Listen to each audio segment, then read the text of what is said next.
ଭାଉଜକୁ ଦିଅର ପ୍ରେମ କରିବା ପଡ଼ିଲା ମହଙ୍ଗା। ଭାଉଜଙ୍କ ପେଟରେ ଏବେ ଦିଅରର ଛୁଆ ବଢୁଛି। ଭାଉଜ ପ୍ରେମରେ ପାଗଳ ଦିଅରକୁ ପୁଲିସ ବାନ୍ଧି ସାରିଲାଣି। କାମାନ୍ଧ ଦିଅରକୁ ପାନେ ଦେବ କି ପୁଲିସ, ଏହା ପ୍ରଶ୍ନ ସୃଷ୍ଟି କରୁଛି।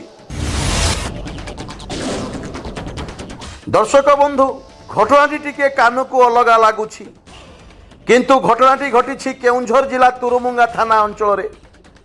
33 ବର୍ଷିଆ ଜଣେ ବିଧବା ମହିଳାଙ୍କୁ ଜଣେ ଯୁବକ ବିବାହର ପ୍ରତିଶ୍ରୁତି ଦେଇ ଶାରୀରିକ ସମ୍ପର୍କ ରଖିଲା। 3 ମାସର ଗର୍ଭବତୀ ଭାଉଜ ହୋଇସାରିଲା ପରେ ଦିଅର ଚମ୍ପଟ ମାରିବାକୁ ଉଦ୍ୟତ। ସେଇଠୁ ଆରମ୍ଭ ହୋଇଥିଲା ପ୍ରତାରଣା। ଭାଉଜଙ୍କ ଅଭିଯୋଗ କ୍ରମେ ଅଭିଯୁକ୍ତ ଦିଅରଙ୍କୁ ପୁଲିସ ଗିରଫ କରିଛି। ଅଭିଯୁକ୍ତ ଦିଅର ଜଣକ ହେଉଛନ୍ତି ସାହାରପଡ଼ା ବ୍ଲକ ଖଜିରାପାଟ ପଞ୍ଚାୟତ ଅନ୍ତର୍ଗତ ଜୁମେଇ ଗ୍ରାମର ଅଜୟ ନାୟକ, ଯାହାଙ୍କର ବୟସ 22 ବର୍ଷ ବୋଲି ଜଣାପଡ଼ିଛି। ସୂଚନା ଅନୁଯାୟୀ ତୁରୁମୁଙ୍ଗା ଥାନା ଅଞ୍ଚଳରେ ଜଣେ 33 ବର୍ଷିଆ ବିଧବା ମହିଳାଙ୍କୁ ଅଜୟ ନାୟକ ବିବାହର ପ୍ରତିଶ୍ରୁତି ଦେଇ ବାରମ୍ବାର ଶାରୀରିକ ସମ୍ପର୍କ ରଖୁଥିଲେ। ବିଧବା ମହିଳା ଜଣକ 3 ମାସର ଗର୍ଭବତୀ ହେବାରୁ ଅଜୟ ସିଧା ବିବାହ କରିବାକୁ ମନା କରିଦେଇଥିଲେ। ଏନେଇ ବିଧବା ମହିଳା ଜଣକ ଗୁରୁବାର ଦିନ ତୁରୁମୁଙ୍ଗା ଥାନାରେ ଏକ ଲିଖିତ ଅଭିଯୋଗ କରିଥିଲେ।